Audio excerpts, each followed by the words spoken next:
पितामह, मुझे निद्रासन चाहिए। तथास्तु।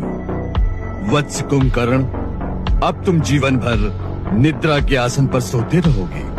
नहीं पितामह, नहीं पितामह। हे देव, आपने इसे जीवन तो दिया, परंतु यह आशीर्वाद देकर इसका जीवन मृत्यु समान कर दिया। जीवन भर निद्रा में रहेगा तो संसार को क्या देखेगा, क्या भोगेगा? ऐसे जीवन का क्या अर्थ? पितामह, जिसे स्वयं जीवन दिया उससे यह अन्याय न करे।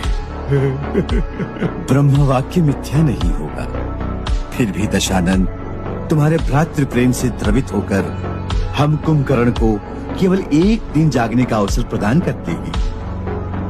6 मास तक गहरी निद्रा में लीन रहेगा। केवल एक दिन के लिए जागेगा और फिर 6 मास के लिए सो जाएगा। परंतु भैया, सबकी बात सच निकली और वो सचमुच भगवान है, तो भी मैं पीठ नहीं दिखाऊंगा। अपने भाई की आन के लिए रणभूमि में लड़ता हुआ मर जाऊंगा, यह मेरा वचन है।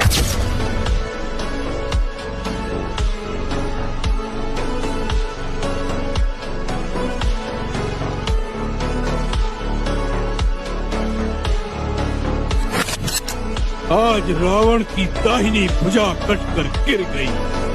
कुंभकर्ण, मेरे भाई, हमने ब्रह्मा से तुम्हारे जागने का एक दिन इसलिए नहीं मांगा था कि तुम लंकेश की आन पर अपने प्राणों की आहुति दे दो। आज तुमने दशानन रावण के अटल विश्वास की नींव को हिला दिया है। कुंभकर्ण,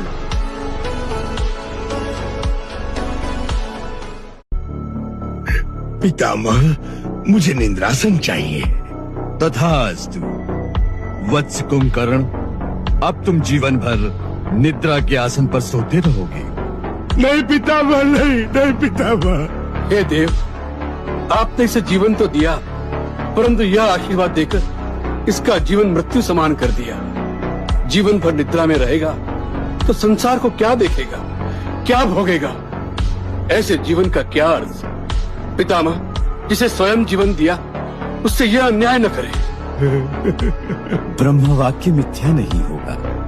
फिर भी दशानन, तुम्हारे भ्रातृ प्रेम से द्रवित होकर हम कुंभकर्ण को केवल एक दिन जागने का अवसर प्रदान करते हैं।